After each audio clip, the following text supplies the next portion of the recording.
Hey, Batman, and welcome everybody to Creepshow Season 4, Part 1. Me and TJ are going to talk about the first 6 episodes, and I can't really cheat, but because as you can see, there's no booklet with this one. So I had to bring up the episodes online so that I could remember all 6 of the titles that we're going to be talking about because my brain is mush. Um, I'm not sure if they were trying to do a cost saving measure or what they were trying to do by not having the little comic book with this one. So, this is, I believe, the latest season. So, sorry if I seem a little out of it. I was almost dozing off on the couch and was almost late for my own stream. So, and I see TJ shaking his head back there. But I am going to be taking some time off. So, every other week, there's not going to be watch alongs, there's not going to be movie munchies. But I do definitely want to continue these, the weekly things that are like Monday through Friday. And I see TJ is Bachman tonight, and that's going to come into play during one of these episodes that we're going to be talking about tonight. So, I'm going to go ahead and add TJ here. Hey, TJ. Hey Dana, how you doing?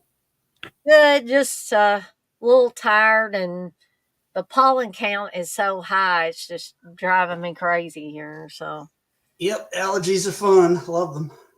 mhm. I just take a pill a day.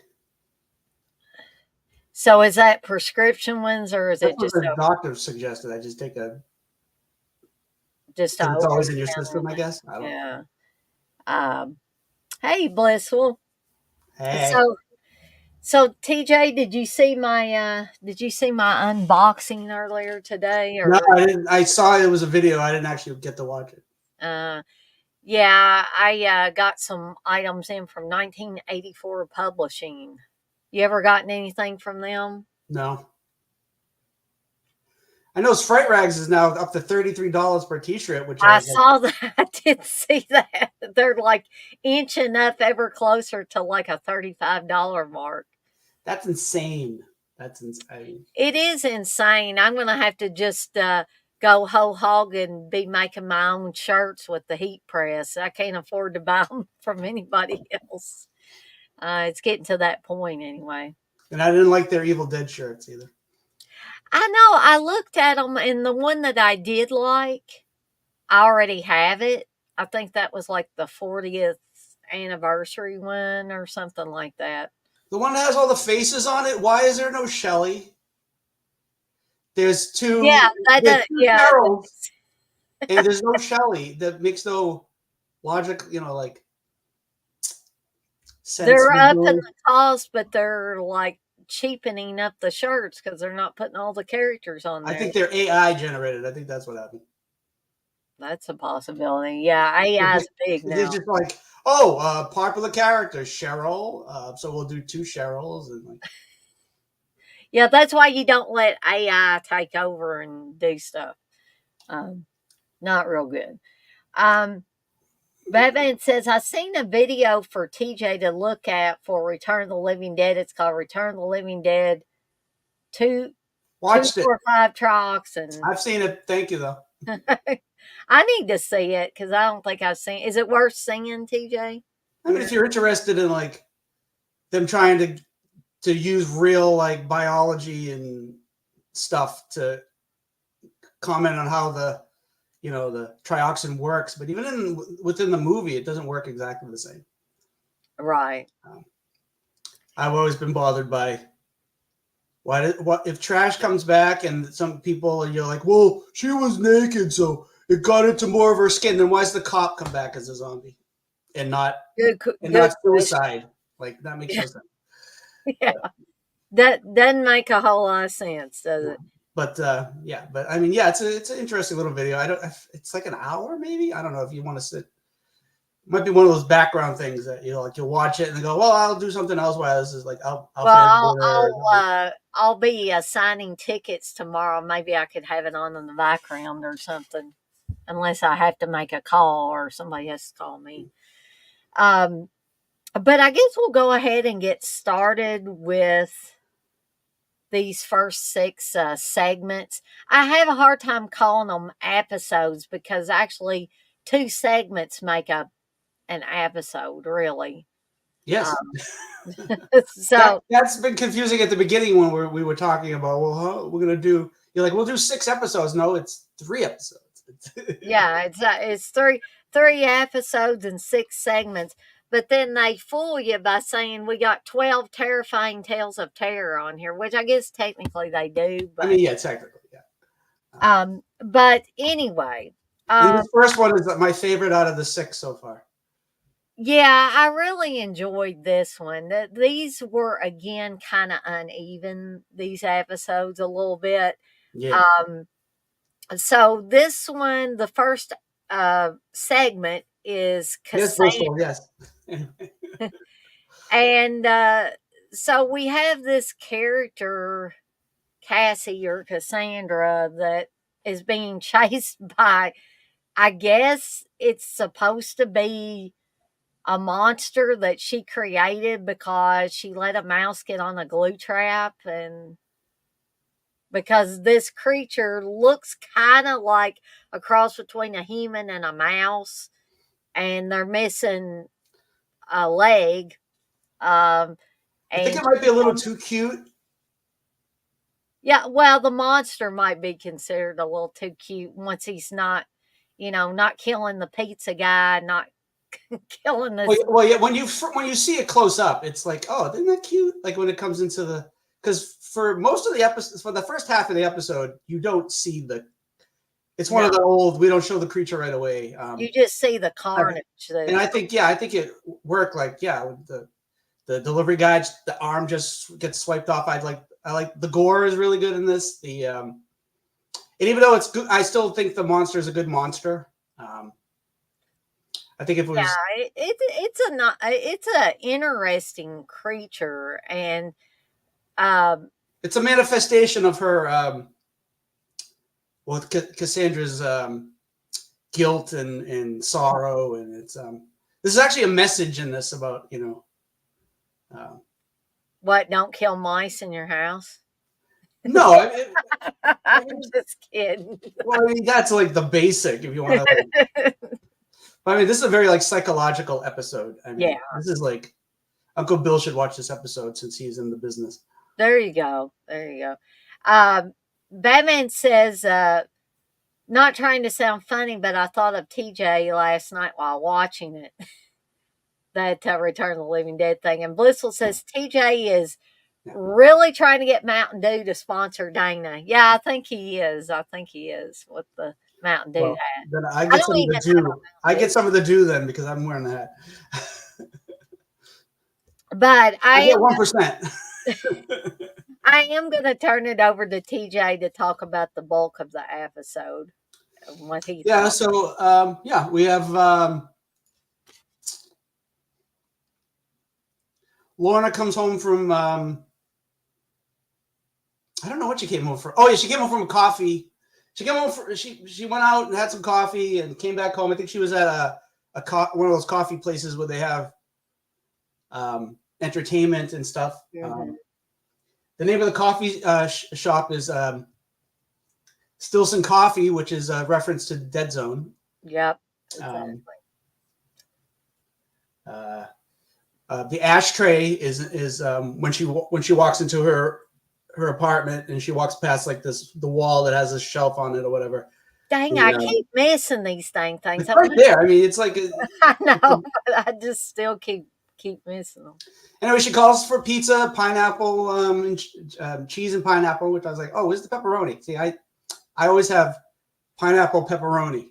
I don't just like the pineapple. I don't have pineapple at all, but I have pepperoni.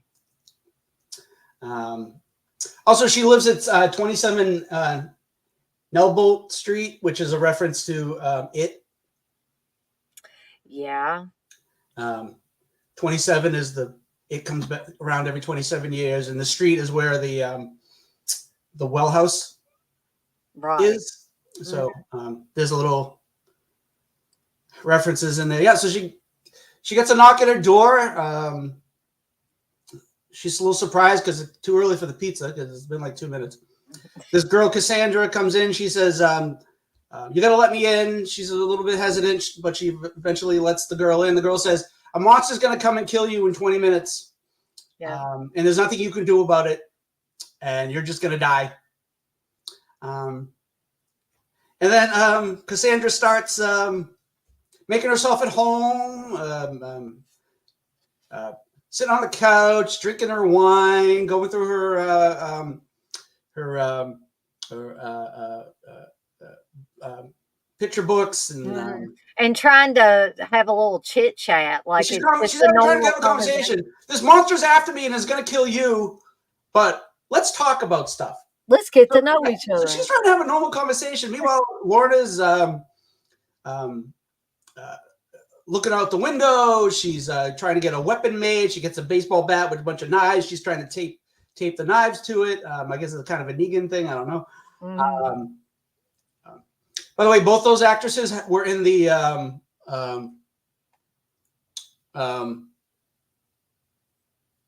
Mike Flanagan's the show with Heather Langenkamp. The what was that show? I still haven't watched it. Anyway, the show with the kids in it. They're both in it. The girl who plays Lorna has also been in Haunting of Hill House, Bly Manor. She's been in all those. So we get two Flanagan actors here. Jamie Flanagan was the writer, and that's Mike Flanagan's sibling. A lot of Mike Flanagan in this episode. He's not actually in it, but people connected with him. Right. So anyway, so this delivery guy comes to the door, drop off the delivery. Cassandra had thrown her phone out for some reason. We don't know why exactly, but she throws her phone out, and then the guy comes. Oh yeah, I got this envelope for you. And it's kind of late. I don't know why you get deliveries at like night. Maybe it's supposed to be like daylight savings time, so maybe it's only like 5 o'clock, but it's just really dark out. Anyway, so she's talking to the guy. She's like, "You don't see my cell phone out there?" He's like, so there's some comedy in this too. It's not a straight horror. Yeah. But I think there's a good balance in this between the horror and the comedy. I think this is a pretty good. I think that's probably why I liked it so much too. Yeah. And she's like, "You didn't see my cell phone out there?" And he's like, "Oh, I got you." And he goes to get the cell phone. And he's like, "Or a monster?" And she's kind of saying it under her breath. So he's handing her this, trying to hand her the cell phone. This swipe comes along. His arm falls off. He gets attacked by the creature. Gets his throat slit or tore out or what? Yep. Meanwhile, Cassandra's still like, so, do you have any hobbies? Like she's basically trying to get to know her. And it's a little weird. We don't know why exactly. But anyway, we end up finding out that the monster is sort of her own, Cassandra's personal, like it's part of her. Like I said, it's sort of a psychological thing. It's like part of her sorrow. It's sort of like that. What was it? Monsters episode, Murray's Monster, where it's where it's this creature develops from his, whether it's pain or hatred or sorrow, or whatever. So Cassandra's is sorrow. So she tells a little story about she just came to town recently, and she didn't really have any friends, and she worked at the night. She worked at a night shift at a bar. She comes home and there's some rat droppings. She decides to leave some traps out. She finds the mouse had gnawed off its hand, so she first finds the hand, and then she finds the mouse sort of on the other glue trap, and then she can't bring herself to put it out of its misery. Then we find out it has other things that happened to her, like before she had come to town, her father had died, and then after that, her mother died, and she thinks her mother died of loneliness, even though her mother had some kind of disease or whatever. So this monster was developed. So the monster isn't after Cassandra. It never was after Cassandra. It's after anybody. So somehow there are rules set up when you have a monster, and Cassandra's rules were anybody who tries to help Cassandra dies, basically. Mm-hmm. So she knew it. She came to this door specifically because she knew this woman was going to die. Mm-hmm. And we find out that she had met her, she had seen her in the coffee shop beforehand, but she had also seen her at an open mic night. So she's sort of been stalking this woman, and we find out that's sort of what she does. She finds somebody who's interesting, she stalks them and goes to their house and tells them, hey, this monster's after me. And if, you know, I guess she's had a trail of dead bodies going around. And yeah, so that's kind of the gist of it. And then Lorna's fighting the creature and trying to figure out why Cassandra picked her. And basically Cassandra's just like wanted to connect with somebody. Yeah. And it's part of her curse now or whatever. But she's knowingly killing people. She's basically killing these people. And we find out the monster sort of has a personality where it doesn't want to do these killings, but it has to because that's the rules that Cassandra set up. So eventually Cassandra runs off because she feels Lorna has wasted her time. She's trying to get a weapon to fight this creature.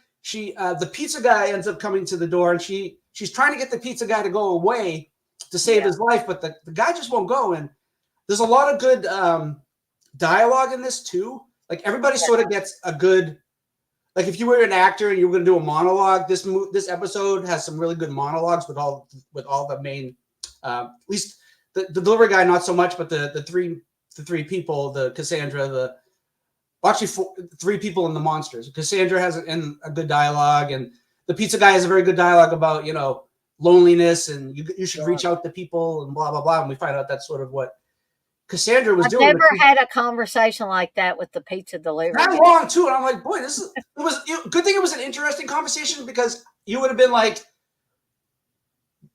don't talk to him, get him out of here. I mean, but he's basically cursed because whoever tries, like I said, whoever tries to help the people that the monster is after is going to die. Except for Cassandra, because it's not going to kill Cassandra because it's her monster, so it's not going to kill her. So you feel bad for this really nice pizza guy that's just trying to be a nice guy, and you know he leaves with one of those, oh, you should call me again or whatever. And, you know, well, obviously he's going to die. If you didn't realize by then. And it's an interesting scene. So you think everything's fine. He gets into the car, and you see a splatter of blood, and then I guess the car he had moved the gear shift, so the car just sort of drives backwards and just hits a wall or whatever, and you see all the blood splattering, and Lorna's just kind of looking like, oh well. The thing that because I've seen so much of this type of stuff, I knew once he got in the car he was dead. I was like, I was just waiting for it. Yeah, always check the back seat. That's what. Yeah. Right. If urban legend has taught us nothing, even before that, it was always the creature in the back seat.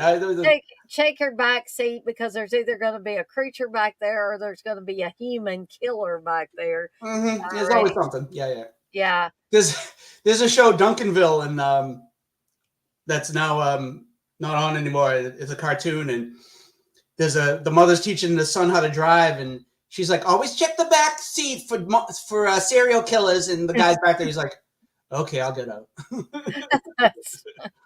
So something else that I thought was interesting in this is Lorna has a monster too. Yes, we find that out when. Mm-hmm. So Cassandra ends up running away because she's like, you wasted this time. We could have got a great moment between the two of us, but all you cared about was helping other people. And it's like, well, that's kind of sort of why you picked her, because she seemed like that kind of person. But so she's about to have a fight with the monster to the death with her bat and everything. And we found out earlier that the monster could talk, where when she gets the pizza off the front porch after the pizza guy's dead, on the top of the box, the monster has written, meet me in the back. Yeah. And she goes back there, and that's when she finds out that it was Cassandra who sent the monster to kill her, and it's not trying to kill. It's the monster was never trying to kill Cassandra. It's trying to kill everybody who helps her. And then, like I said, Cassandra's just fed up, and she starts crying because, you know, just ruined her plan. What did she expect? Yeah, most normal people are gonna get upset over something like And we don't learn exactly, but she must have done this dozens, if not hundreds of times, Yeah. probably. So we get Lorna about to fight the monster, and the monster starts having a conversation with her and finding out, it tells her more about Cassandra, and then we find out about the father and the mother and how she's just sort of couldn't deal with all this grief. Instead of going to a psychiatrist like a normal person, she just decided to go around killing people. Or doing like Stephen King would have done and written a book or a short story or something like that to get the demons out. Well, the point where Lorna talks to the monster, and she's like, well, she should have done the work, which means she should have gone to a therapist. She should have worked through her.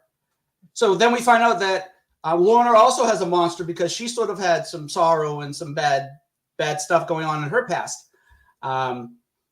So she understands because she has her own creature, and her creature's but kept under wraps because she's dealt with her pain and her life and everything to an extent. And she's like, yeah, well, I guess Cassandra probably won't learn anytime soon.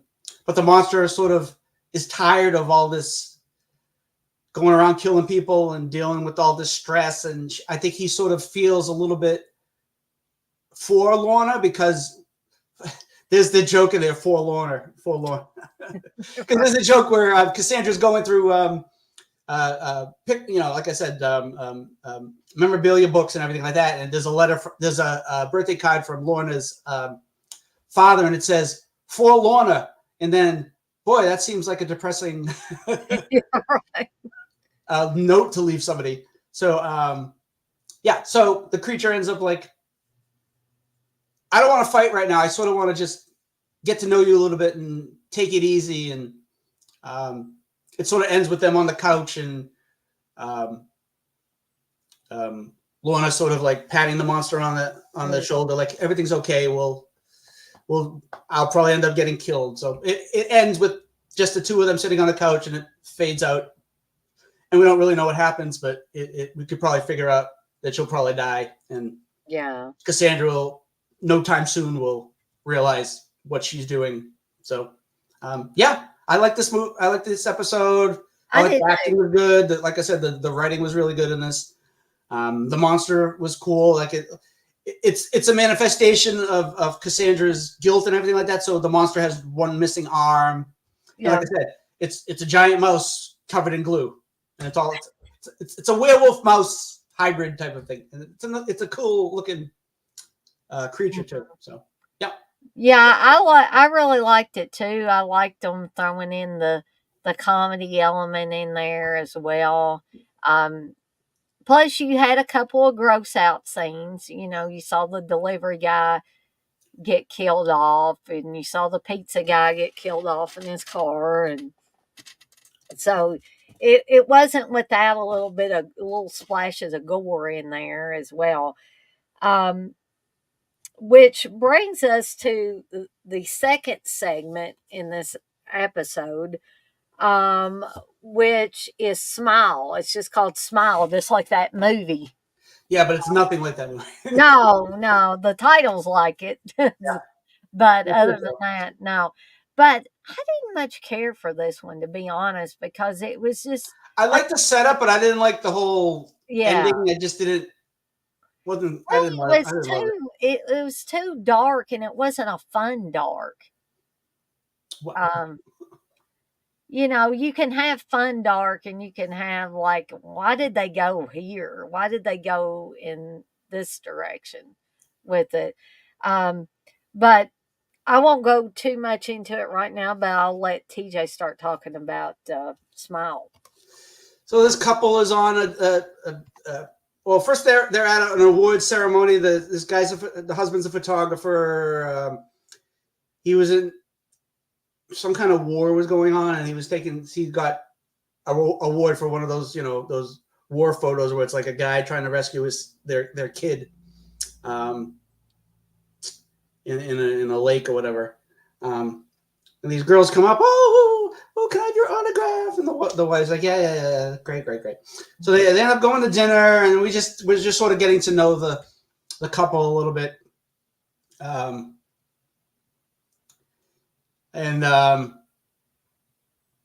This guy sort of comes by while they're having dinner and takes their photo, and it's sort of one of those like, there's a flash, and then there's like a shadow, and then there's like special effects, and it's like some kind of weird thing has been happening. And then they leave the restaurant, and at least they start finding these photos that are sort of leading them back home. Basically, it's sort of like a scavenger hunt. But these photos are taken. Well, so the first photo, it's like an instant camera photo. So this first photo that's taken while they're in the restaurant, even though it was taken in front of them in the restaurant, it's from outside. Yeah. And so they're trying to figure out why are these? So they're sort of the future, is what these photos are. And there's some mysterious person or force, don't know exactly what it is. Even at the end, I sort of get it, but it's sort of like they could have explained it better. But anyway. Yeah, it's a little vague. So anyway, they think their son is in danger. They go back to their house. It's you barely for a second, but as you see their car drive up, you see a shelf and it has the ashtray on it. But it's like you miss if you don't look, you can't see it. You miss it. You never see it again. So they think something happened to their son because the last photo is of their son and it says something on the bottom like I think it said pray, didn't it? Did it say pray? Maybe it said pray. Maybe okay. But he's like, oh, I'm fine. First he says, what the F, Mom and Dad? I know, I didn't really like that. I mean, I know he was startled, but I'm like, anyway. And his mom and dad didn't even say, what are you using that language for? It's like they just don't some of their language throughout when we first meet them is kind of like they go to this sort of high-class restaurant that you need to, like probably had to make a reservation a year in advance. And he goes, how did you get reservations? And she goes, oh, I blew the maitre d' or whatever. Like, okay, so we already have established these We've established what kind of people these people are. Yeah, but it's fine. I mean, people swear. I mean, some of the YouTube people we watch, they're swearing all the time. Anyway, I'm trying to curb my swearing. Well, you're one of the few. You and Garrett, I think you're trying to not swear. I don't think Garrett ever swears. Anyway, I've heard him say very few words, and they're not really bad either. So, anyway, So then, like, there's some rumbling in the house, and then the kid disappears, and then the husband sees the body out in the pool. He thinks it's the son, but if you pay attention, it's actually the boy that died. That's in the photo that he had taken. Mm-hmm. You can tell the way the kid's dressed, and we see we get a look at the person who's been taking the photos, and it's I guess the father or whoever was the guy who was trying to save the kid in the photo. So we see some the zombie makeup's kind of cool. I like the zombie makeup. Yeah. We see of the dead father or whoever he's supposed to be. And then the father ends up thinking he's strangling the person who's causing all this, but he ends up killing his son. And it ends with the son dead in the pool, and the mother's holding the photo that just has been taken of the son being dead. And it ends. It's just like a downer ending. Yeah. And we sort of you can figure out what the story is, but it's just not really explained that well.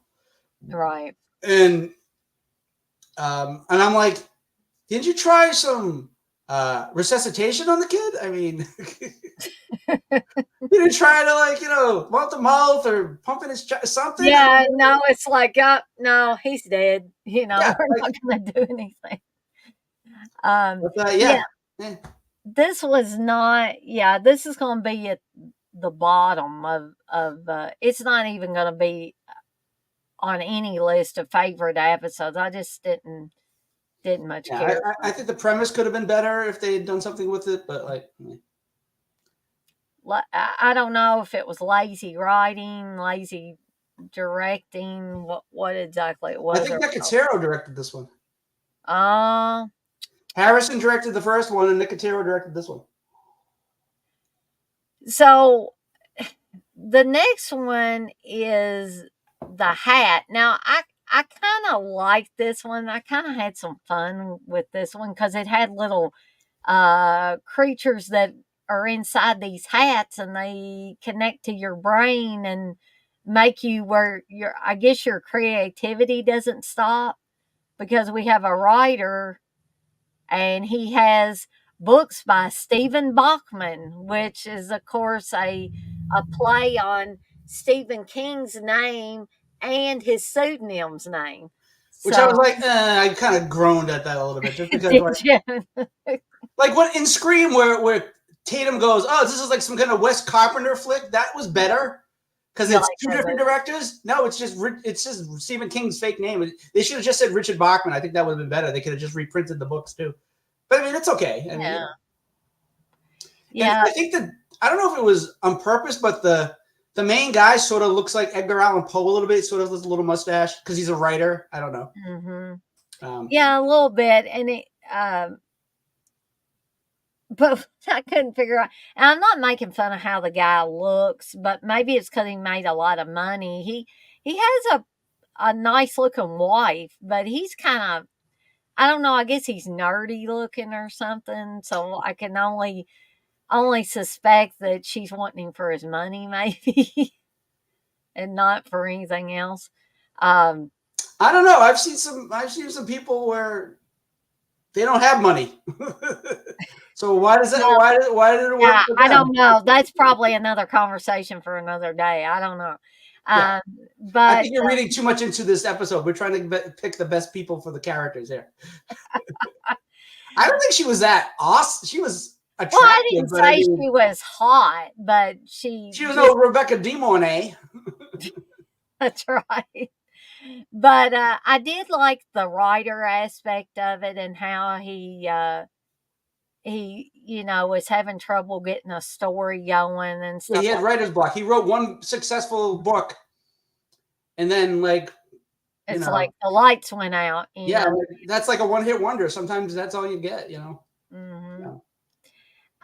So the woman he goes to, is that his agent that Yeah, actually where he gets the hat it's his from? literary agent. Yep. Okay. That's what I thought. But she's a weird literary agent because when he gets this hat from her, like all hell breaks loose, basically. But um Well, she has good luck charms from writers, I guess, that she's worked with. yeah.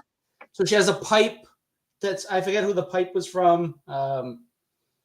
She mentions the names. Oh, blah blah blah hat owned this pipe, and she had the Ray Bradbury's typewriter that he wrote stories on. So she collected, good luck charms from successful writers. So she has this hat. Did she have something from H.P. Lovecraft? I don't know. She named a bunch of things. I remember the typewriter. I remember She had something, a bullet or something that one of the writers kept in their pocket, and I can't remember if that was Lovecraft or that was somebody else. Yeah, I don't know. But I'm going to let TJ start talking about this, and I'm going to get a refresher, get some more caffeine. This time I had cherry Coke. Now I'm going to have Mountain Dew. I'm going to have the Mountain Dew. I'll be right back. She had cherry Mountain Dew. So this guy and his wife. She's an architect. He's a writer. He's got writer's block. He goes to his agent. She's like, "Oh, you need help to write a good. You need another good book. You're not going to make any money, and I'm not going to be able to represent you because you're not making any money," which makes sense. Like she starts, like I said, he sees all these good luck charms from different writers, and she's sort of talking him up, and it's like, oh, maybe you need a good luck charm. You're gonna make and he sort of gets fixated on the hat, which is in this case, and he opens up the case. I think it says "Do not touch," kind of like with the Abigail the Abigail doll, like do not touch sign on the glass case. He takes the hat out, and she's like, "Hey, what are you doing?" And he's like, "Oh, I'm sorry." I'm just like, "Oh yeah, it's okay." And that's Stephen Bachman's hat, and it gave him, it was a good luck charm for him, and he wrote all these great novels because of it, and he got very successful. And so she ends up giving him the hat for good luck. And he sort of starts getting obsessed with the hat because the hat takes him over. We don't know why at first. He just puts it on. His eyes go white, and he starts typing like crazy, and he's doing all these manuscripts, and but he's losing track of time because it's basically taking him over, and he doesn't he doesn't eat for days. His wife's barely seen him, and he discovers his wife ends up leaving because she's just sick of him ignoring her and not eating and not showering and just like only caring about his writing and blah blah blah. Anyway, meanwhile they had this really big house and stuff like that. I was like, oh, you shouldn't be complaining that much, but some women want love. I don't know what that's all about. But anyway, so he discovers that there's some kind of creature in the hat that's causing him to write all these things. He gets a message from Stephen Bachman, who we haven't, who's been sort of missing for this. And we see him, and he's in a wheelchair. His face is all like cracked and like not like Freddy Krueger type, but his face is all cracked, and he looks like it's melting off of his face, and all that he stuff. loo's dead. Yeah, he looks like dead. And he can't talk; he can only write. And he has his nurse with him, and she's reading what he's saying, and he's like, "Give me the hat back. That witch Nicole stole it from me. That's the publicist. I want that hat back." And he just runs away. And he finds out that these little creatures that attach to his brain, and they're the creatures that are writing this. And he looks in his little cabinet with the hats, and there are the eggs. It's sort of like critters where this creature has laid eggs. So he has this little fight with the creature. He has to cut it off of his head. The hat can come off, and he has to slice into it. All this blood starts falling from his face, and then he has this little altercation with the creature. Ends up killing it. He goes back to his publicist, and she's like, "I told you you'd have to make sacrifices," and blah blah blah. First, I thought when she says that earlier, I thought he was going to kill his wife, but that's not right. That ends up not being what happened. That's not like word processor of the gods or whatever. Right. So anyway, he finally, she ends up getting killed, and he goes to his wife finally because she calls him and says, "I want you back," and blah blah blah. We find out she's been very successful with her architecture designs and whatever. But earlier on in the episode, when she leaves, she takes a hat with her. Guess what? The hat has one of the creatures in it, so the creature has taken her over. She starts drawing on her artist board really fast, and then we find out there's another one of the creatures, and it attacks the husband, and then that's the end of the episode. Yeah. But I like this one. I thought it was fun. I like the creatures were cool. But I kind of saw her coming a mile away. That she's now possessed by the creatures. Yeah. So it's not like people are always like, "Oh, it was so easy to figure out." Well, yeah, but if you've seen 20 horror movies, you probably can figure out most of this stuff. So, but it's enjoying the ride. It's enjoying the actors. I think some people get caught up with that was easy to figure out. Yeah, well, if that's all you're going to do, then don't bother watching movies. Creepshow episodes are not a murder mystery. We're not trying to... calm down that you figured it out. Calm down, okay?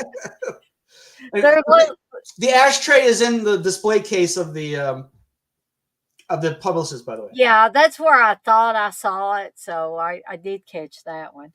Blissell's wanting to know what kind of typewriter. She says, "I'm picturing an antique one." Yeah, one of those old. If you've ever seen the Ray Bradbury Theater, he's typing on a typewriter at the beginning of that's the typewriter that it was. Yeah. Oh, also, when the guy's typing on the manuscript, there's a little like tray with like things stuck in it, and there's a pizza place, and it's called Pizza, as the creep, as the creep okay. show. Yeah. Which I thought, mean, oh, that's cute. Yeah. So let's see. So Grieving process. the next segment is the grieving process. This was a weird little segment, I think, but I liked it, but I didn't. Did you catch on to what was going on quickly? Yeah, I thought it was I thought it was vampires, but it's pretty much the same thing. And I knew how it was. I knew how this was going to end. Yeah, I knew part of it, but not the full thing. So I was like, oh, she's going to be a vampire or it's going to be some kind of a werewolf or something like that. If I didn't know that one of the next episodes was a werewolf, I would have been like, oh, this is a werewolf. But I don't think 2 werewolf episodes in a row we're gonna work. But yeah, so we have a couple who seem to have a good relationship. The husband cooks real good. He's like a chef or something. She works and he's like a stay-at-home he's probably like a personal chef or something like that. Yeah. But I guess she makes bukus of money, so he doesn't need to go outside the home and do anything. He can just stay there and make her gourmet meals. So when she comes home from work, she can have something. But so anyway, I'm going to let TJ start talking about the grieving process. Yep. So, which I don't know who's grieving. Nobody's really grieving. You're right. Maybe it's I don't know. Anyway, so yeah, we got this couple. Like I said, he's a chef. She's got some kind of job. She goes to the office one day. Oh, they have her sister lives with them. She's like their tenant.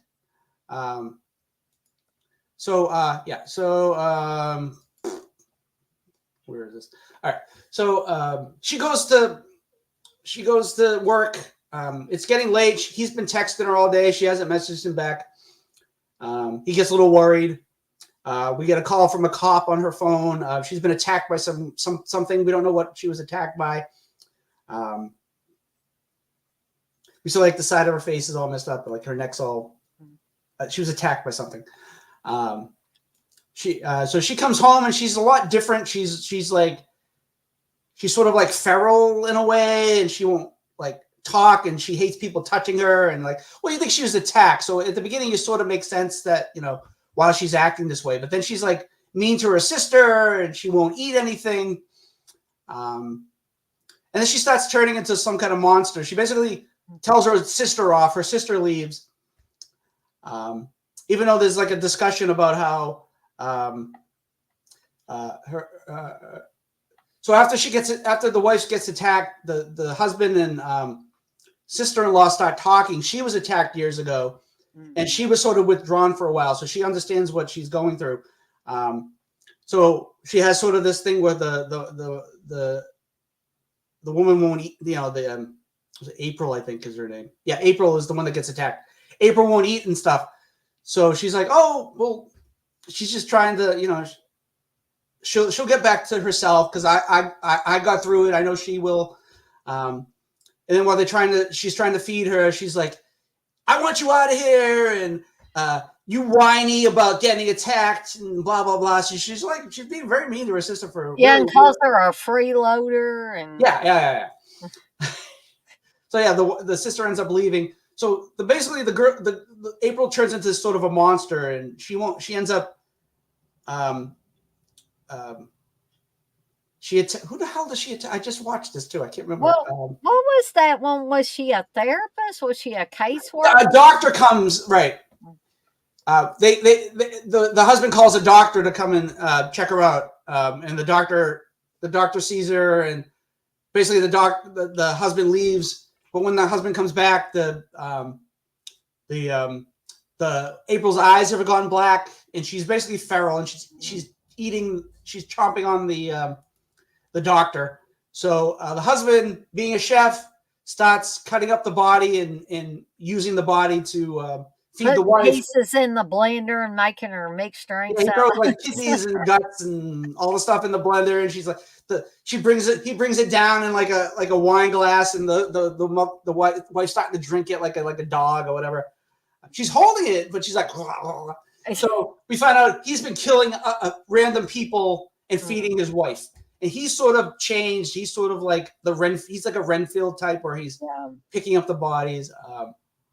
It's sort of like Santa Clarita Diet, except at least in Santa Clarita Diet, like they were acting like normal and not like weird possession thing. But that's where I started getting a little bit of that kind of vibe. Except I like Santa Clarita Diet a little bit better than this episode. But not that this is bad. It's just sort of like, yeah, I kind of saw everything that was happening, and it's sort of another like vampire type story.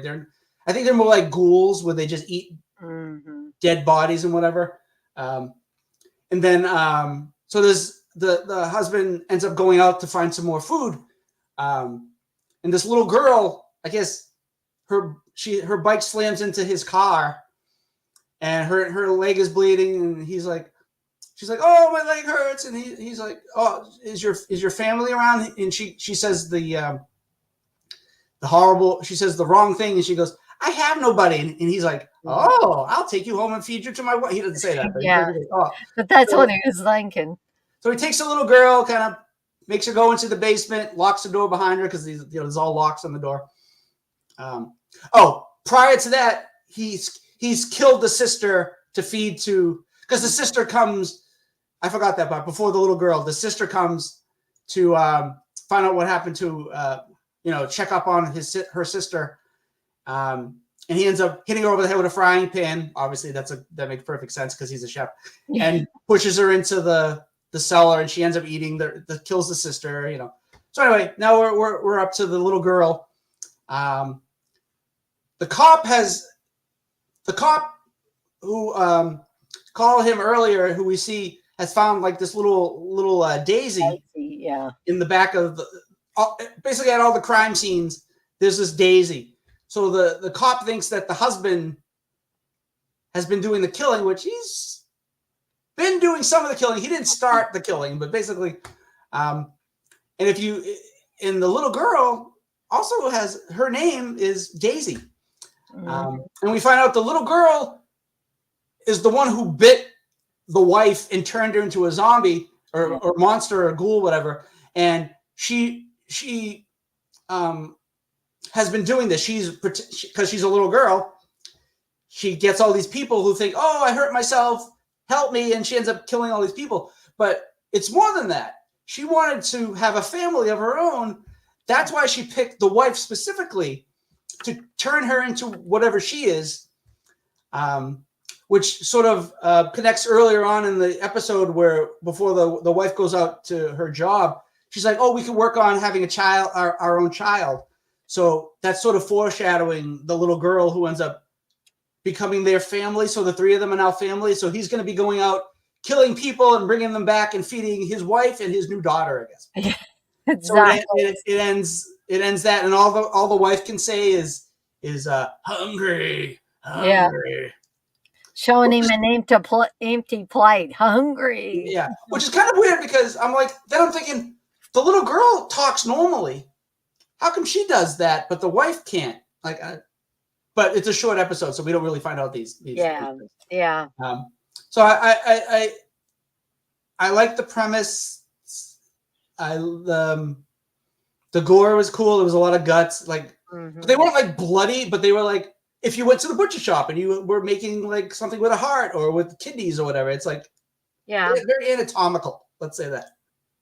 Yeah, I would agree with that. And I think the size of the meats were a little bit like more animal than actual, like a human size would be. But yeah, so they were a little small, if you looked at them closely. But and the ashtray is on the nightstand of the in the bedroom of the wife. So Is there's just been one episode where you didn't see the ashtray, right? Yeah, it was the last season. There was one episode where there was no ashtray. Like, okay, like the one with the siren.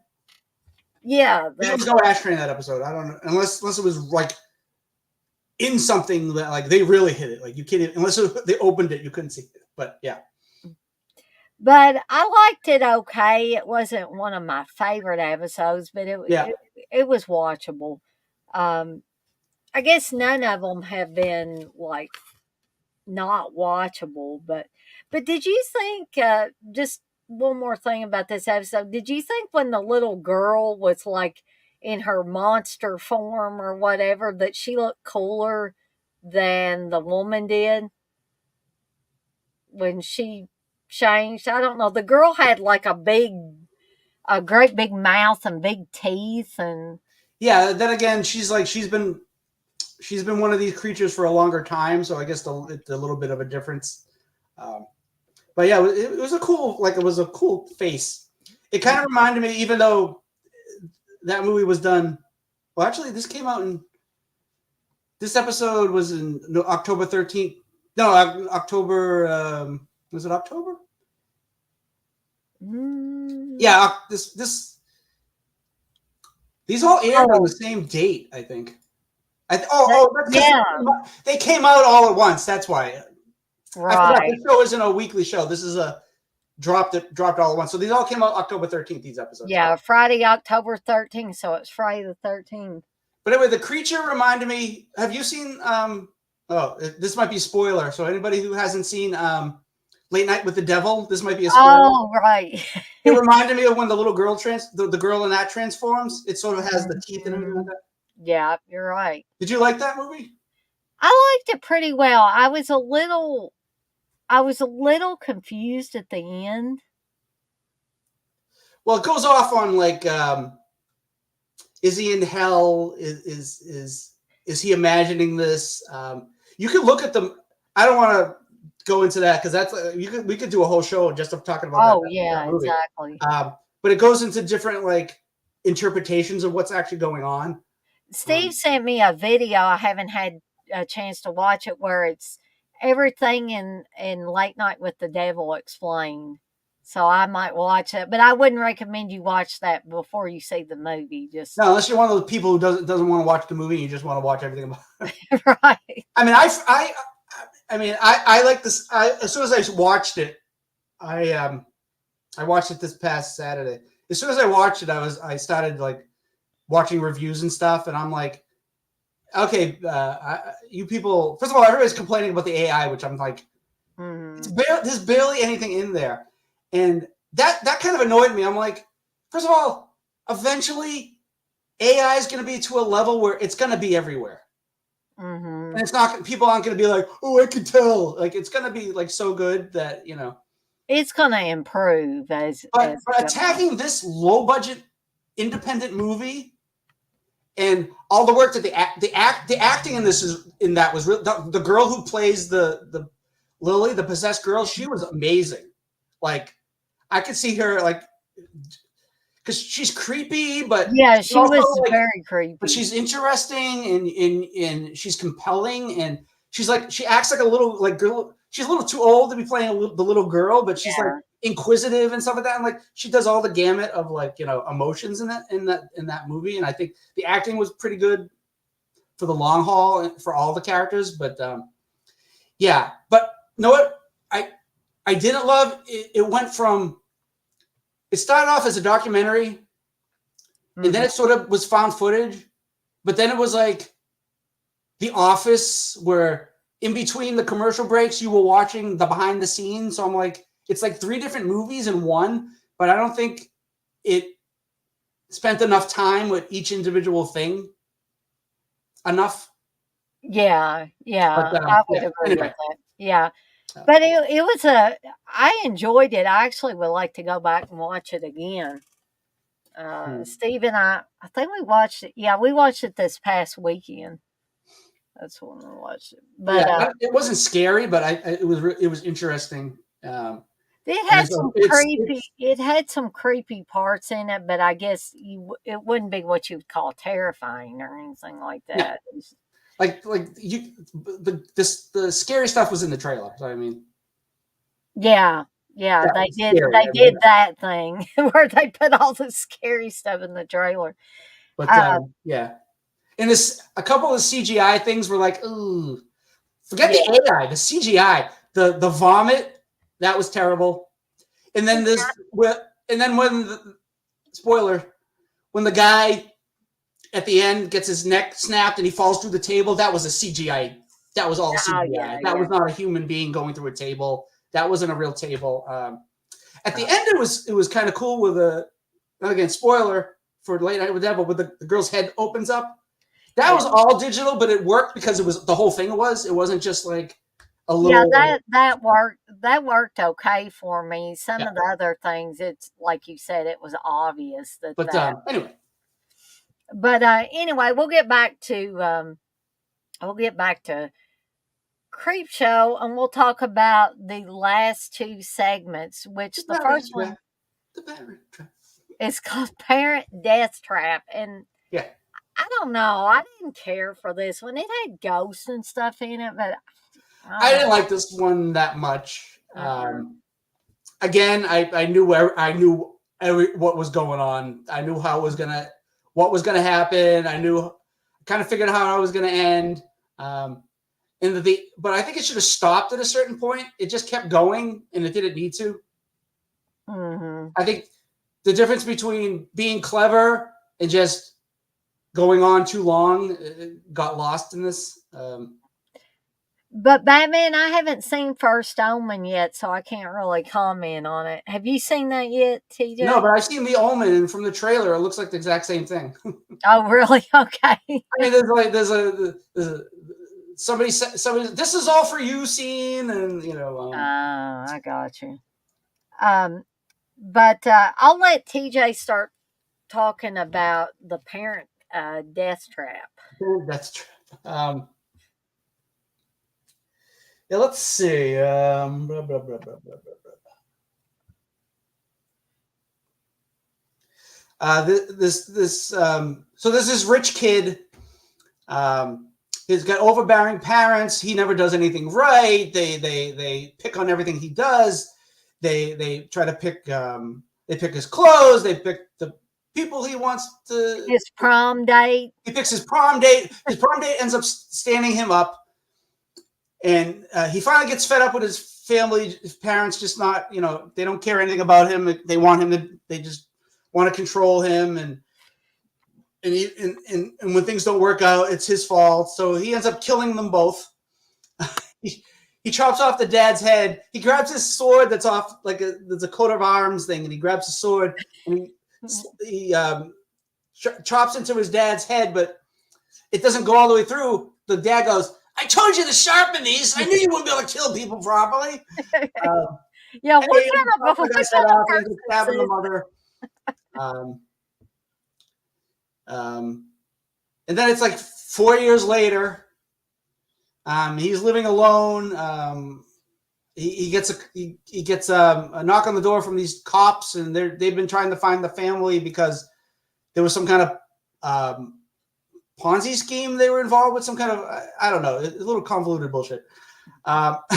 And meanwhile, the ghosts of his parents haunt him. And so they've been nagging him in death like they nagged him in life. And they're blue, and it's sort of like they're like transparent. He walks through them and stuff like that, but they keep annoying him, and they won't leave him alone. So one day he goes to the supermarket to buy some food. He sees the girl who stood him up in school. So he's looking through the shelves for food, and the ashtray is just on top of some cans of food. And he looks at it and then puts it down and walks away. And I was like, that's stupid. That's pretty stupid. But then again, that's if you've been to a supermarket, you see random stuff is just sitting there that should be in the other section. Yeah, people picked it up and carried it around for 10 minutes and then set it somewhere. I hate when they do that with like frozen food. They'll pick something that's frozen food and then they'll put it on top of the cans of peas, and it's like, asshole, bring it back to the freezer. Like, Yeah, I've seen people take like meat, as expensive as meat is, and they'll leave it where the candy is at the checkout counter. And I told Steve one time, I said, "Do you believe this?" I guess they don't care. They're not going to buy it, so they just throw it somewhere. I used to work at like a supermarket or like a Costco, and you'd like go through the aisles to get the people out, and you'd be checking the aisles for stuff, and you'd see like a rotisserie chicken in with the carrots and stuff. And it's like, really, you decided you didn't want this $6 chicken, and you just left it in the to just rot there. You're like, that sucks. Anyway, so anyway, yeah. Also, he just sort of like it looked like he didn't weigh anything because he just like put it there. It looked like whatever. Anyway, the girl ends up going, "Oh, I'm sorry, I stood you up, and I was a spoiled brat back then, and I've changed." And then we find out her parents died and left her all the money, but she moved to New York, and she came back to help her dad. And cut to the chase, we find out she killed her parents for their money, and she marries him for his money and poisons him. And then we find out she never cared about him, and she's still a spoiled brat. And we also find out he wasn't going to get his parents' money. Well, I was going to get to that, but yeah. Oh, sorry, TJ. No, that's okay. We're both on this episode. Yeah. We're both talking. We're both here hosting. Anyway, so yeah,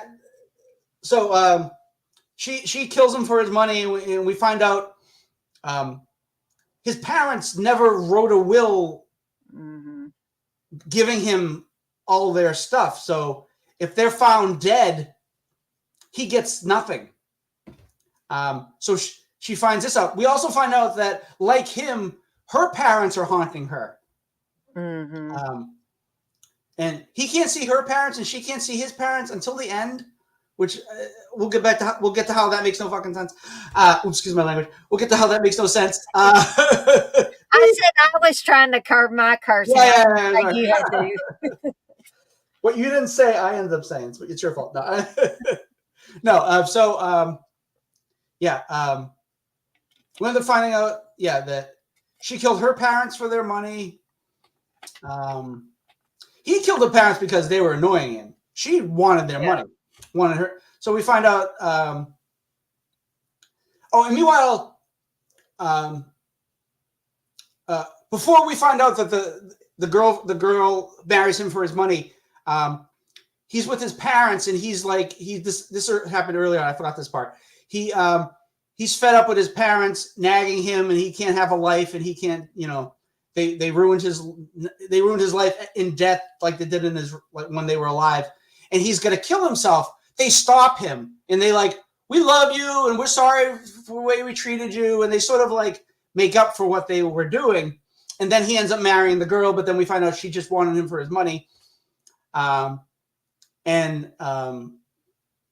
Again, they're pissed off at this girl for killing their son because he dies, basically. Right. Or we think he's dead.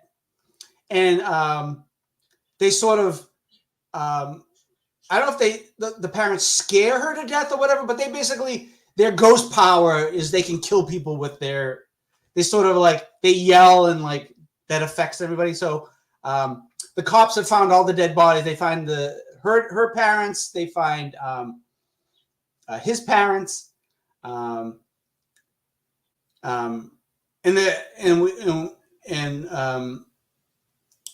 We find out he doesn't die, that he actually survived the poison. I guess the poison wasn't strong enough or whatever, because she kills him with the same poison that she gave her dad or her mom. One of them, she poisoned one of them. Now the cops think he killed everybody with her, like it was both of them, but he also killed her. So he ends up getting blamed for the wife's death when it was the parents that killed her with their ghost powers. Which I was like, okay. And he's dead, so he can't even take up for himself. Well, he's not dead; he's alive. Oh, that's right. Yeah. Because he comes out. Yeah, because they handcuff him near the end of it. Yeah, I forgot about. Meanwhile, now Now he can see his parents, her parents, and her ghost. So all five of them are haunting him for all eternity while he's in prison for killing his wife and her. And he goes, "I didn't kill her. I only killed my parents." Yeah. So it's a comedic episode, but I was just like, well, wait a minute. If he can only see his parents, supposedly you can only see who you killed, then why can he see his dead wife, and why can he see her? The ending just kind of went off the rails, and I'm like, right. And then there was the whole thing where the parents sort of make peace with him, but then at the end they're back to being pissed off at him, and I'm like, okay, this didn't need that extra ending. No. I think it could have just ended with her with him being accused of their murder and then being brought off, and then maybe the parents still nagging him, but the extra added stuff, I just didn't think that was necessary. No, they added too much on there. Maybe they should have made. I think it went on too long. Maybe they could have made the second part of this episode. See, I like the second part better, and I think the second part was shorter. This one was just went on way too long. It was a few minutes shorter. I think it was like 48 minutes instead of like, or not 48, but oh shoot, what was it? Well, never mind. It was shorter than the other one. Which it was like 30 minutes, and I think the second episode's like 25 to 26 minutes. But I want to let you know that the creep is not in this, except for in the comic book. That's right. I guess they cheaped out on this season. They're like, they weren't going to pay for animation. They weren't going to pay for the creep puppet. There's a couple of things where it's the creep show thing with behind them, there's the red swirlies or the lightning bolts or whatever. But other than that, there's really no it's not even as EC comic creep show as the movie was anymore. I mean, there's some lighting cues, but it's not like it. It's like they're saving money on that too. But whatever. Fourth season, they always get cheaper. Yeah, exactly. So much cheaper they couldn't put the little mini comic book in here. So, yes. But that brings us to the final segment, which is To Grandmother's House We Go, which is a big play on the Little Red Riding Hood. They literally put the little girl in a red hood. They do. With a picnic basket and like you said, off to see Grandma. But we got a little twist in there too. So a little twist on the Little Red Riding Hood story. But I'm going to let TJ go ahead and start talking about To Grandmother's House We Go. Yes.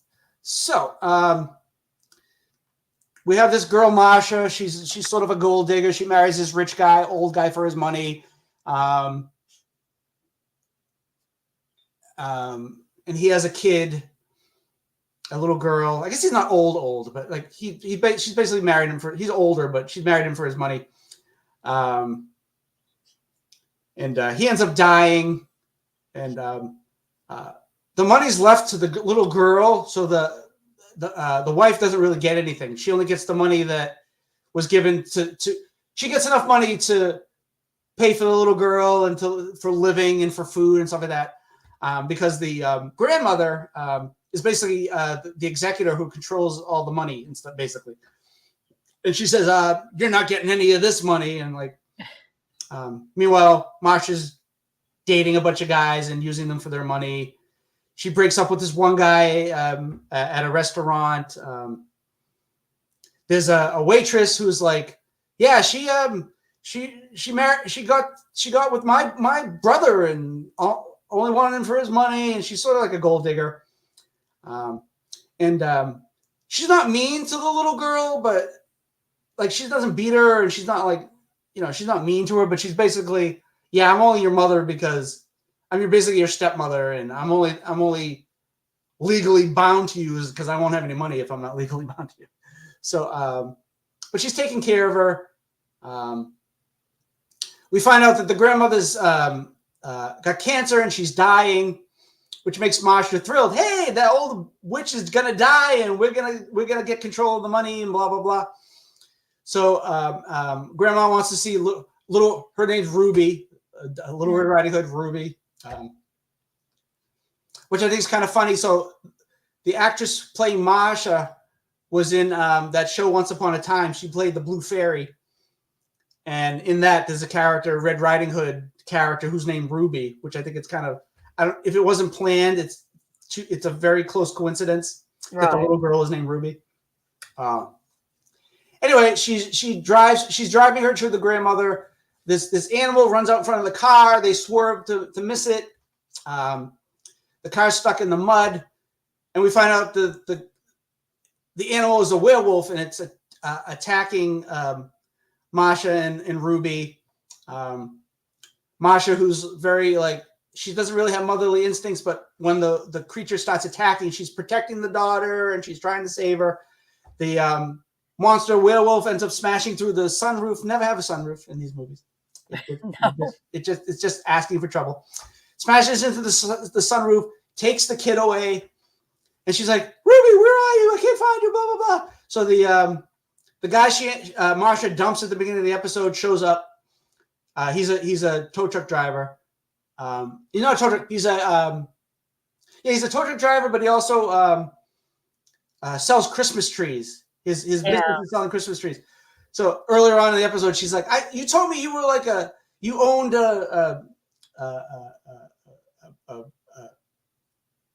owned some kind of company, but he didn't own. He owned a Christmas tree company, not a big, multi-million-dollar company."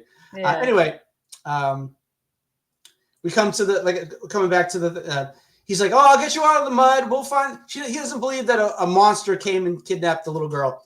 He just thinks she's nuts. Is basically what it is. And then for a second, she sort of thinks maybe he's the werewolf, but right. She's like, no. So he's like, get in the car. I'll pull you out. He calls for some assistance, from the local sheriff or whatever to come help, whatever. So she's sitting in the car and she's like, what's going on? I thought you were pulling me out. She goes by and checks on him. He's dead. All his face is all sort of like Jack in American Werewolf, but his whole side of his face is all gone and bloody. And she's like, oh no. She finds Ruby, and then the creature comes and attacks her. Oh, before she gets out of the car, she grabs a knife because Ruby had packed, food for his grandmother, the picnic basket that Little Red Riding Hood had. So there's these knife, and it's made out of silver. Silver and werewolves don't mix. Yeah. So she uses this knife and she stabs the werewolf at some point. She finds Ruby. The werewolf attacks her. She stabs the werewolf with the knife and kills the werewolf. And we find out the werewolf is the waitress from earlier on in the episode. Yeah. So it's sort of a bonding moment. She's like, that's my daughter. She's like calling her daughter now, and she now cares about Ruby and stuff like that. So you think, oh, it's gonna end, with her taking. So she goes to the grandmother, and it's all happy. And the little girl runs, Grandma, and she hugs her, and then she's all smiling, and the grandmother who hates her is now smiling at her because she's seeing her all bloody, and she thinks she must something. I don't know if she's guessing what happened, but she thinks that It all seems like a happy ending, and then the little girl turns, and she's now a werewolf, and she's like, now we can all be a happy. She's got this weird voice all of a sudden. She's like, now we can be a happy family, and she starts biting chunks out of Marsha's neck. And it ends with Marsha screaming, being attacked by the werewolf, and it just ends. And I'm like, okay, up until this point, I liked the episode, and I'm like, maybe it could have ended with just her turning around as being the werewolf, the little girl, because the little girl didn't look like she was bitten or anything. So I don't know if it just seems out of left field. I would have thought maybe the grandmother would have been a werewolf, like the whole town was a werewolf. Because earlier on in the episode, when Masha's marrying the grandmother's brother or whatever, she's like, she says something like, "Why don't you marry one of us?" So later on, when we find out it's a werewolf story, I was like, maybe the family is a werewolf, but no, it's just that one girl was the one waitress was a werewolf, and then the ending confused me and was kind of like, you didn't need this. I think it should have just ended. Maybe it ended with just the girl turning around, sort of like in Demons. Or like we said, shorten up that other episode and made this one a little bit longer and or maybe if they were all werewolves, and because Masha now cares about the little girl, she's going to become a werewolf too. I think that would have been a better ending than just the little girl kills her, I guess, but we don't see her die. But I don't know. I think, like I said, it's too much that we didn't need. About the ashtray, where was the ashtray? I was going to ask you where the ashtray's in Marsha's bedroom. When she wakes up, it's near the phone. Her phone that she picks up. It's like sitting on the side of the thing. So be sure when you watch these episodes, if you haven't already, you play the on the ashtray.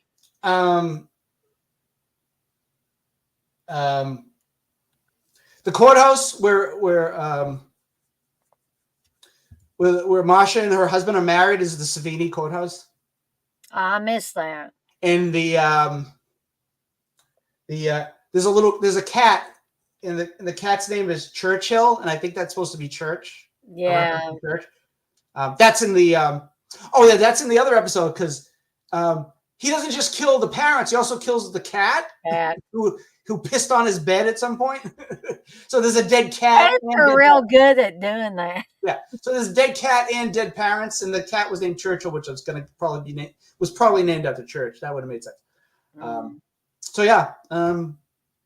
liked this episode. I didn't love the ending, but But I think it was better than the one before it, the parent death trap.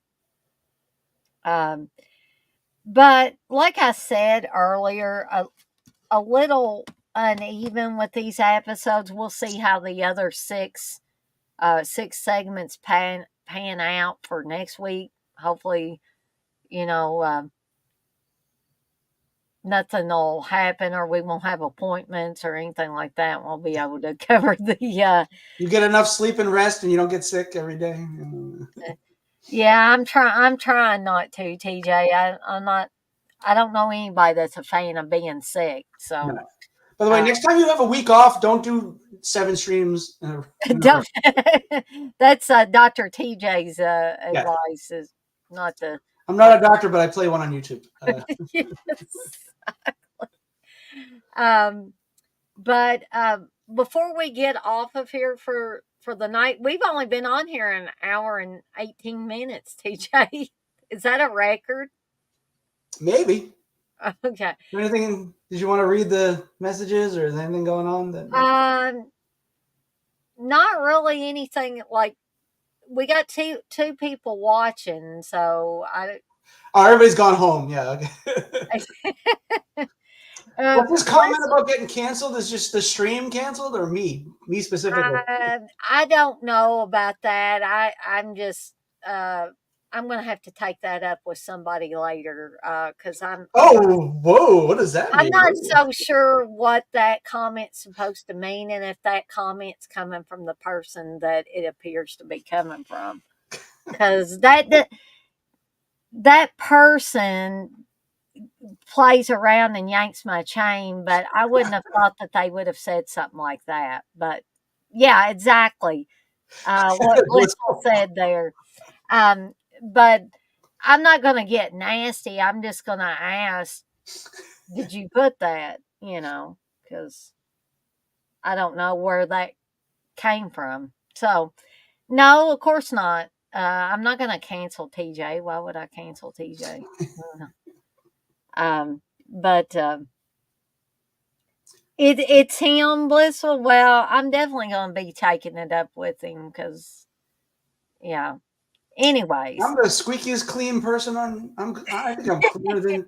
I'm not as clean as Garrett, because Garrett doesn't swear, but Garrett's. I'm right behind Garrett. Garrett's Mr. Clean. He's. But TJ, is there anything that you wanted to promote or talk about before we get off here? Or No, I think I'm good. I wanted to show off my humanoids from the deep, ooh, that's cool. and it does it glows in the dark. That's what I was going to say. Is it glow in the dark? And if you can't really tell because it's I can see it a little bit. Alexa, turn off wall. Now it's too bright on the TV. You can't really. Can you say it again? Shut up, Alexa. All right. I think everybody tells their devices to shut up. Yeah, you can't. You can sort of see it glowing. I don't know. If Yeah, that's Right. cool looking. Yeah, I got 3. There's a one that glows orange. There's one that glows green, and then there's one that's just the creature. Where'd you get them at, TJ? The company, Monstars, STARZ. Okay. It's not like the Toonie Terrors. They actually look like the monsters. You should come on the Friday Foolish this Friday and show off some of your stuff. You're used Maybe. to coming on camera, so if you don't have anything, You guys are talking about records, and I was like, I have stuff, but I'm not. we're going to be talking about records, but also we're going to be talking about other collectibles. They don't necessarily have to be horror collectibles either. If you want. Summer Party Massacre 2. It didn't have a soundtrack, but I have like 2 albums with music from the movie. Oh, okay. I got you. They're like, because there were legitimate bands in the movie, and they got their albums. There's that Tokyo Convertible song that the girls sing in the car. Yeah. I have an album it's an EP. It has 5 songs, and one of it's that song. And then there's the song, 2 songs that the girls sing in the band. That was actually a real band that they. Yeah, Wednesday week.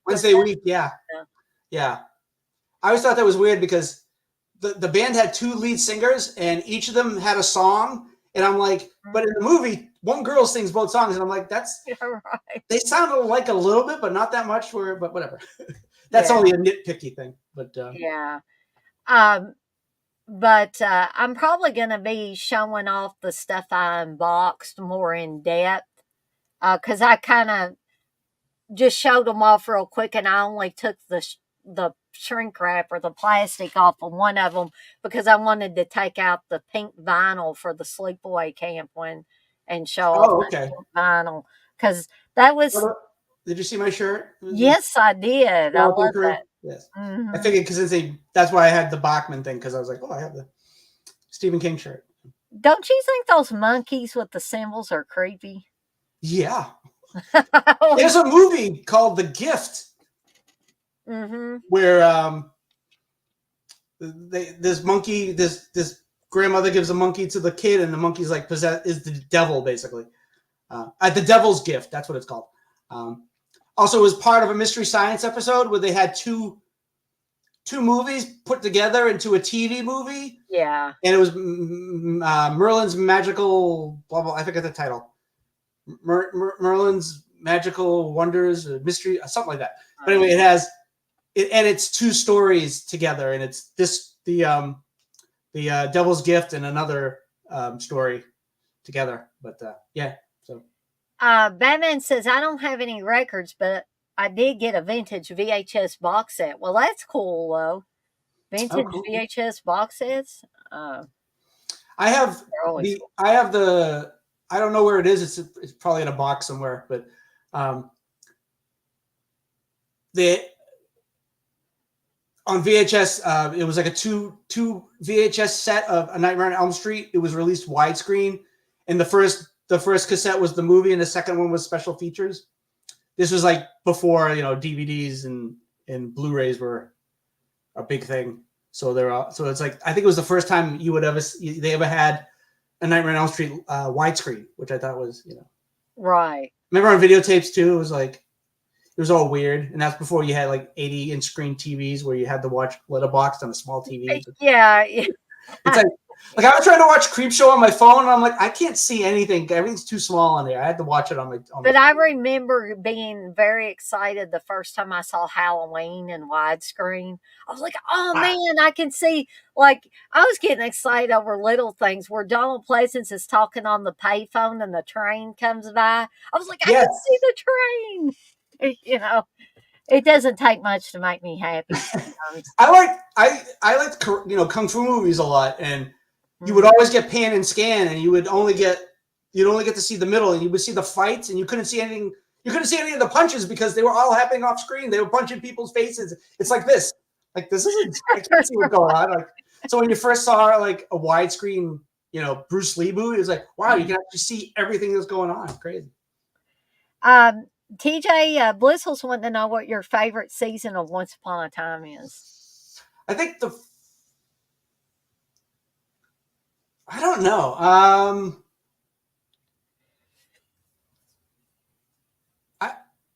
Maybe the second and third season. I like storylines, but more than the full seasons. I didn't like this. The last season was okay. Because the last season they sort of do a time warp, and it's a weird. Favorite characters, like the Evil Queen was my favorite character. The villains were always the Evil Queen became sort of a good guy by the end of the series, but I liked even when they kind of got goofy, like they brought Frozen in at some point because the company was a Disney company, so they could have anything from Disney. Yeah. So they brought in with the chick with the long red hair. What was that one with the parents turned into Rapunzel or no, the one with the parents turned into bears? What was that one? Oh, I'm not up on all my Disney stuff. Anyway, they brought all the Disney princesses, and they brought in, I think they brought in Mulan at one point, and they brought in like Elsa and Anna, and like, okay, all right, now we're getting a little crazy. Crystal says she likes Regina. Yeah, that's the Evil Queen. Ironically, Regina means queen. Batman wants to know if you would be willing to do a Chucky TV series review. I only watched the premiere episode, so I haven't really seen it. I've seen. I'd have to brush up on. I've cheat watched it. Like I've seen clips from all the seasons because I like Jennifer Tilly and Fiona Dourif. Mm-hmm. So I've basically cannibalized all their scenes. So I know everything that's kind of going on, though. The new season looks weird. Like it's like Chucky's old now. It's just weird. I don't know what the. Yeah, it's getting more and more strange as it goes on. But Batman, yeah, I'm hoping that you can pop in for a few minutes on Friday as well. Hey, Chris C. He says evening all / the like. It's too bad we're getting ready to get off of here soon. Yeah, I know. Let's see. Yeah. Thank you, Batman. You said great stream, guys. Thank you. But Chris, I'm planning on doing that triple threat review show for Bloody Birthday and Blowout and Bloody Moon. The one I can't show the slipcover on it because it would get me in trouble. Oh, those are just movies you own. I was like, those don't have a lot in common. Yeah, they're just ones I randomly pull off my shelf. Is Blowout in 4K? Is this for 4K? Maybe this is just the Blu-ray. This is the Criterion one, though, that I have. You know what sucks? They released Criterion was was always the best for certain movies, like the best quality and the best like features and whatever. And then like they made 4K, and it's like, are they gonna have to now release all their movies back on 4K again? Like I don't really feel like buying them again. Chris, you can't be on Thursday when I do that. Oh well, I mean, if you if you could the next week, I don't know what your schedule is. I could pull 3 different movies and talk about them if you still wanted to be on when I talked about these. You can let me know whatever, works. I can always switch things around. It's not a big deal. You say it's all good, don't worry. Well, if there's any movies coming up that I do, Chris, and you want to be on here and you're available, then just let me know. Mm. But that's what I get Oh, for not doing them that one week. I should show. Maybe if I can come on Friday, I'll show something I just got. Yeah. I won't spoil it now, but it was like, oh, I got something. I was like, oh, I should show that. Something I've been looking for a long time Oh, that I finally cool. found, and I didn't have to spend too much money on it on eBay. Not too much money, huh? No, actually, I actually like put in like a request because some of the eBay things, like if you can like put in an amount that may not be what they're looking for, but they might settle for it. So I got it for a better price than I probably could have. I hate when somebody sells something and it's like, oh, it's $50. Oh, that seems reasonable, but then shipping's like $50, and I'm like, what? I know. I've seen stuff like Just that. make it $100. Don't, because the shipping doesn't cost $50. Screw you. Yeah, make it $100 and say you get free shipping, and then there you go. One thing I regret not buying was a year ago there was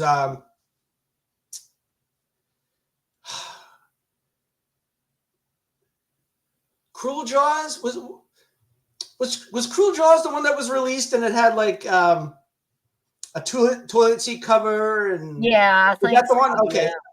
Yeah, because I had seen somebody was selling the whole package on eBay because I know whoever put it out originally, it went out of print, and I was like, oh, and it was like for a good price, and I never bought it, and I was like, damn, I think it might have been like CK selling it because it was like from Kentucky or something like that, and or it's possible. I was like, oh, this seems something like this is who because I think for a while he was selling one or something at one point.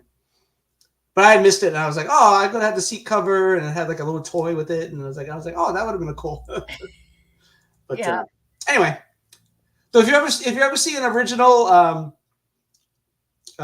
Jack-o'-lantern Halloween 3 mask, I want one. So if you ever see one, send me an email. Oh, that would be cool. There's no way I could afford to have all 3 of them. Yeah, But I have the Trick or Treat Studio ones, and the skull one's cool, and the witch one's cool, but I don't like the pumpkin one they did. It might be because they made it out of some thick material, so it doesn't at the bottom. It doesn't like round off like the original did. Because like, the original I think was thinner latex. But when it was on you, it looked more like a real pumpkin. right. The like I said, the Trick or Treat one was too like thick, so it just kind of looks like a weird face. And I was like, oh. That's anyway, odd. also, Usually Trick or Treat Studios does an excellent job with all also, they didn't copy it exactly because the original one had mesh eyes and a mesh mouth, and in theirs they just did an open face one, which I was like, And the original ones were Don Post, right? yes. Okay. The Jack-o'-lantern was made specifically for the movie, and the other 2 were old Don Post masks that they redid for the. They basically just remolded them or something. Right. So they were the exact same ones that they had sold before, but the Jack-o'-lantern was totally original just for the movie, and I always thought that was the coolest one. Mm-hmm. Because witch, blah blah. Me and Steve actually have does anybody remember those spinners, the record spinner things you put on the middle of your record player, and when the record's spinning, the little character spins around. I think Waxwork had them for a little bit. So they had a sale on them just before they got rid of them completely. And so we got all 3 of the Halloween 3 ones, and I got the Michael Myers with it might have been the Michael Myers with bloody eyes or something like that. But anyway, every once in a while around Halloween, I'll put that on when I'm playing the Halloween record or something like that. But I haven't had them out of the little boxes in a little while. But I guess that if TJ's ready, we'll call it a night tonight. One more thing. If Michael Myers got his eyes shot out in part 2, how could he see in part 4? Exactly. Horror movie logic. Yeah. When people complain about stuff and they're like, "Oh, it's okay. That doesn't need to make sense." It's like, oh, so some things you get upset about and some things you don't get upset about. Yeah.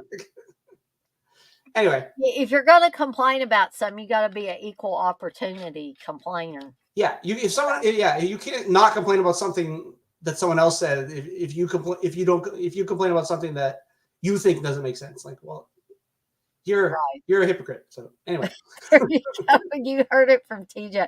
A rant will be coming from TJ about that. We haven't had a TJ's rant for a little while. I need to play that TJ's rant theme at some point. I did a little rant about the AI thing where like the whole movie, and you're gonna say the whole movie is not you. And I know people are like, well, I'm going to bootleg Late Night with the Devil because of the AI. I'm like, does that make any sense? No, it doesn't. Bristol says we need a rant. Yeah, and yeah, okay. I get you if you're going to say, oh, it's not really art being an artist, but they actually had people working on stuff for the movie. It's not just they didn't do the whole movie's not made with CGI. Right. 3 little. And then people try to say, "Oh, I don't believe it's only 3 little things." That's because you want to be a chronic complainer. That's why you say it's not little.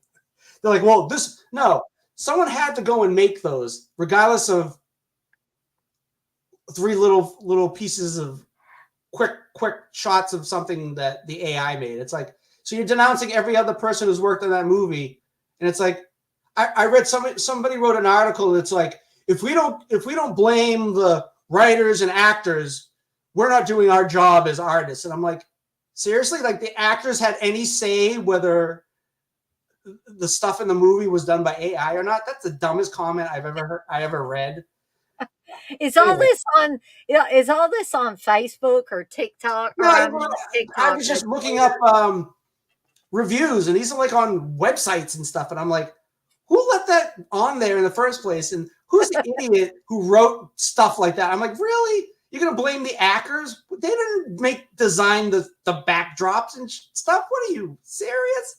We're going to blame the actors. So, I think people just want to complain. Yeah, so they're saying everybody who worked on Late Night with the Devil should not have a career because somebody put a couple of AI shots in there. Like, that's the dumbest comment I ever made in my life.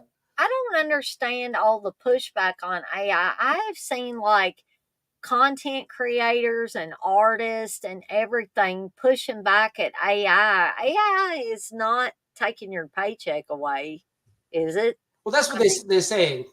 Well, I heard in the Dune movie, all the blue eyes were done with AI software. But nobody said anything about Dune. A Texas Little movie that cost under $2 million to make, and yeah, $2 million is a lot of money, but for a movie, an independent movie with special effects, $2 million is almost like having nothing. I mean, right. And I've made shorts with nothing, so I know what I'm talking about. Right. Oh. Okay, there was your rant, Blissful. We're done now. We'll play in a more elaborate rant. Maybe. TJ can think about something for next week, and if he comes up with some epic rant, we'll make the return of the TJ's rant intro that has that weird lady on it. Yeah. But anyway, I want to thank TJ for being on here with me tonight to help me navigate through these Creepshow segments. And thanks for having me. By any time, despite what Wes said. I don't know what that was all about, but whatever. But I also want to thank everybody for being in the chat tonight. And, sometimes we don't have as many in the chat, but people watch it on the replay. So I've seen some of the numbers, like the views go way up for some of these things me and TJ do, 200 or 300 views. What was that on your stream last night? Somebody said something about some video you had. Oh, Chris was saying that not Chris C, but Candace's Chris, Right. was saying that my favorite werewolf films from a long, I read that was time it. Yeah. ago, it had 26,000 views on it. That's pretty good. I don't know what, I was on there by myself, so I don't know if I was just extra Wait, interested. is that should be monetized. You'd have made a couple of bucks out of it. Yeah. You would think you could make a little bit on it, but anyways. Yeah. Anyways, we're gonna skedaddle on out of here for the night, and I just want to remind everybody to be kind to one another and to blaze that trail. That's becoming my tagline at the end of these, or I'm trying to make that become the tagline, because those two things are important. And we'll see everybody next time. I'll be on here tonight, or not tonight, tomorrow night. It's I've already been on here tonight. Oh, gosh, my brain is mush. You should go right to sleep. Go to the bathroom and go to sleep. I got to do a couple of things before I go lay down. But anyway, I'm going to get out of here before I stumble over any more words. And we'll see everybody next time. So good night, TJ, and good night, chat. Good night, gang. We're out of here. Yeah.